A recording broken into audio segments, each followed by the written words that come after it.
ಹ್ಮ್ ನೋಡಿ ninth one ಏನ್ ಕೊಟ್ಟಿದ್ದಾರೆ, 27 solid iron spheres each of radius r and surface area s are melted to form a sphere with surface area s dash. Find the number one radius r dash of the new sphere and number two ratio of s at s dash ಅಂತ ಕೊಟ್ಟಿದ್ದಾರೆ.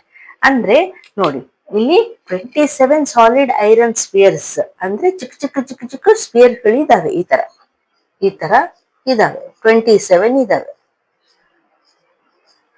So 27 iron spears ನ ಅದರ radius ಎಷ್ಟಿದೆ ಎಲ್ಲವಕ್ಕೂ same ಇದೆ, r ಅಂತ. Okay, surface area s ಅಂತ ಇದೆ.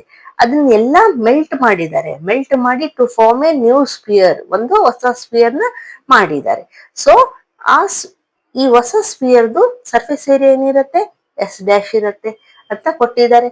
ಇನ್ನು ಅದ್ರಲ್ಲಿ ಏನ್ ಕೇಳಿದ್ದಾರೆ, find the radius r dash of the new sphere. ನೋಡಿ ಈ ನ್ಯೂ ಸ್ಪಿಯರ್ ಏನ್ ಫಾರ್ಮ್ ಮಾಡಿದಾರಲ್ಲ, ಇದ್ರದ್ದು ರೇಡಿಯಸ್ ಆರ್ ಡ್ಯಾಶ್ ನ ಫೈಂಡ್ ಔಟ್ ಮಾಡಿ ಅಂತ ಹೇಳಿದ್ದಾರೆ. ಈಗ ನೋಡಿ ಈ 27 ಐರನ್ ಸ್ಪಿಯರ್ಸ್ ಮೆಲ್ಟ್ ಮಾಡಿ ಇದು ಮಾಡಿದ್ದಾರೆ. ಅಂದ್ರೆ ಈಗ ಎಲ್ಲಾ ಸೇರಿ ಎಷ್ಟು ಇರುತ್ತೋ ವಾಲ್ಯೂಮ್ ಅಷ್ಟೇ ಇರುತ್ತಲ್ವಾ, ಯಾಕಂದ್ರೆ ಅದನ್ನೇ ಮೆಲ್ಟ್ ಮಾಡಿ ಈಗ ಹೊಸದ್ ಮಾಡಿರೋದು. ಅದರಲ್ಲಿ ನೀವು ಎಕ್ಸ್ಟ್ರಾ ಹಾಕಿಲ್ಲ, ಅದರಲ್ಲಿ ತೆಗೆದೂ ಇಲ್ಲ. ಸೊ ಏನಾಗತ್ತೆ, ಇದೆಷ್ಟು 27 ಐರನ್ ಸ್ಪಿಯರ್ದು ಎಷ್ಟು ವಾಲ್ಯೂಮ್ ಇದೆನೋ, ನ್ಯೂ ಸ್ಪಿಯರ್ ಒಂದೇ ಸ್ಪಿಯರ್ದು ಕೂಡ ಸೇಮ್ ವಾಲ್ಯೂಮ್ ಇರುತ್ತೆ. ಸೊ ಈ ಅಂಡರ್ಸ್ಟ್ಯಾಂಡ್ ಮಾಡ್ಕೊಂಡು ನಾವು ಬರೆಯೋಣ.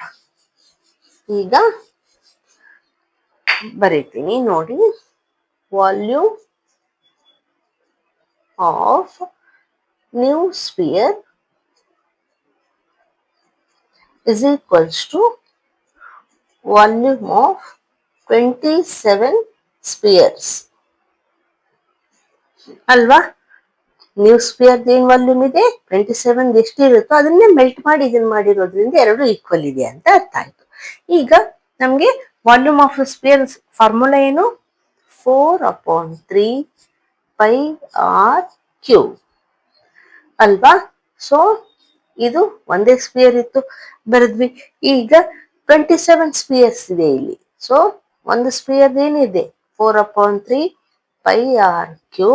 ಆದ್ರೆ ಇಲ್ಲಿ ನೋಡಿ ನಾವು ಒಂದು ಮಿಸ್ಟೇಕ್ ಮಾಡಿದೀನಿ. ಏನು ಅಂದ್ರೆ ಇಲ್ಲಿ ಆರ್ ಡ್ಯಾಶ್ ಹಾಕೋಬೇಕಾಗಿತ್ತು. ನ್ಯೂ ಸ್ಪಿಯರ್ ಏನಿದೆ ಆರ್ ಡ್ಯಾಶ್ ಕೊಟ್ಟಿದ್ದಾರೆ. ಸೊ r⁻³ ಓಕೆ, ಇಲ್ಲಿ ಬರೀ ಆರ್ ಇದೆ. ಸೊ r³ ಇಂಟು ಎಷ್ಟು 27 ಸ್ಪಿಯರ್ಸ್ ಇದಾವೆ. ಸೊ ಇಂಟು 27 ಹಾಕೋಬೇಕು, ಅವಾಗ ಈಕ್ವಲ್ ಆಗೋದು ಅಲ್ವಾ. ಈಗ ನೋಡಿ ಈಕ್ವಲ್ಸ್ ಈ ಕಡೆ 4/3 ಇದೆ, ಇಲ್ಲಿನೂ 4/3 ಇದೆ, ಕ್ಯಾನ್ಸಲ್ ಆಗುತ್ತಲ್ವಾ. ಸೊ ಕ್ಯಾನ್ಸಲ್ ಆಯ್ತು. ಇಲ್ಲೂ ಪೈ ಇದೆ, ಇಲ್ಲೂ ಪೈ ಇದೆ, ಕ್ಯಾನ್ಸಲ್ ಆಯ್ತು. ಸೊ ಏನ್ ಉಳಿಯತ್ತೆ, r⁻³ is equals to r³ into 27 ಉಳಿತು. ಈಗ ನೋಡಿ ನಾವು ಇಲ್ಲಿ ಕ್ಯೂಬ್ ತೆಗೆದ್ರೆ ಆರ್ ಡ್ಯಾಶ್ ಅಂತ ಇಟ್ಕೊಂಡ್ವಿ. ಕ್ಯೂಬ್ ತೆಗೆದ್ರೆ ಇಲ್ಲೇನಾಗತ್ತೆ, ಈ ಕಡೆ ಕ್ಯೂಬ್ ರೂಟ್ ಬರುತ್ತಲ್ವಾ, ನಾವು ಓದಿದೀವಲ್ವಾ. So r³ into 27. Square root ಕೂಡ ಅಷ್ಟೇ ಅಲ್ವಾ, ಇಲ್ಲಿ ಸ್ಕ್ವೇರ್ ತೆಗೆದ್ರೆ ನಾವು ಇಲ್ಲಿ ಸ್ಕ್ವೇರ್ ರೂಟ್ ಹಾಕ್ತೀವಿ, ಅದೇ ರೀತಿ ಕ್ಯೂಬ್ ರೂಟನ್ನು ಹಾಕಿದ್ವಿ. ಈಗ ನೋಡಿ ಕ್ಯೂಬ್ ರೂಟ್ ಹಾಗೆ ಇರ್ಲಿ, ಒಳಗಡೆ r 3 ಟೈಮ್ಸ್ ಇದೆ. ಇನ್ನು 27 ಏನ್ ಬರುತ್ತೆ ಫ್ಯಾಕ್ಟರ್ಸ್, 3 ಇಂಟು 3 ಇಂಟು 3 ನೋಡ್ರಿ, 3 ಟೈಮ್ಸ್ ಇದೆ. ಅಂದ್ರೆ ನಾವು ಸಿಂಗಲ್ ಸಿಂಗಲ್ ತಕ್ಕೋಬೋದಲ್ವಾ. ಸೊ 3 ಒಂದು ಬಂತು, r ಒಂದು ಬಂತು. ಸೊ ಏನಿದು r'. ಸೊ ನಾವೇನ್ ಹೇಳ್ಬೋದು, radius of new sphere r' is equals to 3r ಅಂತ ಬಂತು. ಓಕೆ, ಇದು ಫಸ್ಟ್ ಕ್ವಶನ್ಗೆ ಆನ್ಸರ್. ಓಕೆ, ಈಗ ನಾವು ಸೆಕೆಂಡ್ ಕ್ವಶನ್ ಏನ್ ಕೇಳಿದರೆ, ratio of surface area S ಅಂದ್ರೆ surface area S and S dash. Okay, ಅದನ್ನ ಫೈಂಡ್ ಔಟ್ ಮಾಡೋಣ. ನೋಡಿ ಈಗ ಫಸ್ಟ್ ಕ್ವಶನ್ ಆನ್ಸರ್ ಏನ್ ಬಂತು, r' is equals to 3r ಬಂತು. ಸೆಕೆಂಡ್ ಕ್ವಶನ್ ಏನ್ ಕೇಳಿದ್ರೆ, ratio of S and S dash. So s:s1 ಅಂತ ಬರ್ಕೊಂಡಿದ್ದೀವಿ. ಅದನ್ನೇ ಬರೆಯೋಣ ಈಗ. ಸರ್ಫೇಸ್ ಏರಿಯಾ ಆಫ್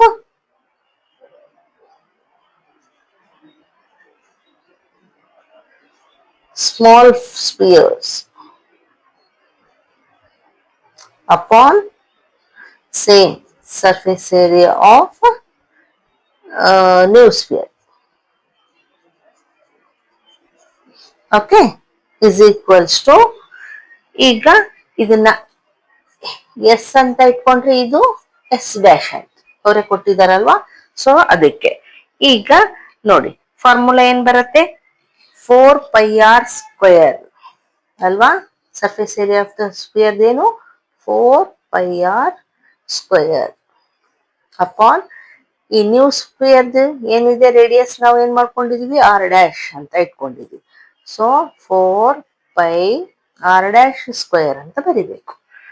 ಓಕೆ, ಈಗ ನೋಡಿ 4 ಕ್ಯಾನ್ಸಲ್ ಆಯ್ತು, ಪೈ ಕ್ಯಾನ್ಸಲ್ ಆಯ್ತು, ಏನು ಉಳಿತು r² ಅಪಾನ್ r' ಉಳಿತು. ಏನಿದು S upon S dash. Okay, ಈಗ ನಮ್ಗೆ r' ಏನ್ ಬಂದಿತ್ತು ವ್ಯಾಲ್ಯೂ 3r ಅಂತ ಬಂದಿದೆ, ನಾವು ಬರಿಬೋದಲ್ವಾ, ಸೊ r² ಅಪಾನ್ r' ಬದಲು 3r ಅಂತ ಬರೆಯೋಣ, 3r² ಅಲ್ವಾ, r' ವ್ಯಾಲ್ಯೂ ಬರ್ದಿದ್ದೀನಿ. ಈಗ r² ಅಪಾನ್ ನೋಡಿ ಬ್ರಾಕೆಟ್ ಓಪನ್ ಮಾಡಿದ್ರೆ ಏನಾಗುತ್ತೆ, 3² ಇಂಟು r² ಆಗತ್ತಲ್ವಾ, 3² ಅಂದ್ರೆ 9 ಇಂಟು r². ಈಗ ನೋಡಿ ಮೇಲೆ r² ಇದೆ, ಕೆಳಗಡೆ r² ಇದೆ, ಸೊ ಕ್ಯಾನ್ಸಲ್ಸ್. ಏನ್ ಉಳಿಯಿತು 1/9 ಬಂತು. ಏನಿದು ಎಸ್ ಅಪಾನ್ ಎಸ್ ಡ್ಯಾಶ್. ಹೆಂಗಂದ್ರು ಒಂದೇ, ಆರ್ ರೇಷಿಯೋ ಈಸ್ 1:9. ಅವ್ರು ಕೇಳಿದಾರಲ್ವಾ ratio of S and S dash ಅಂತ, so this is the answer. Okay, ಈಗ ನೆಕ್ಸ್ಟ್ ಒನ್ ಮಾಡೋಣ.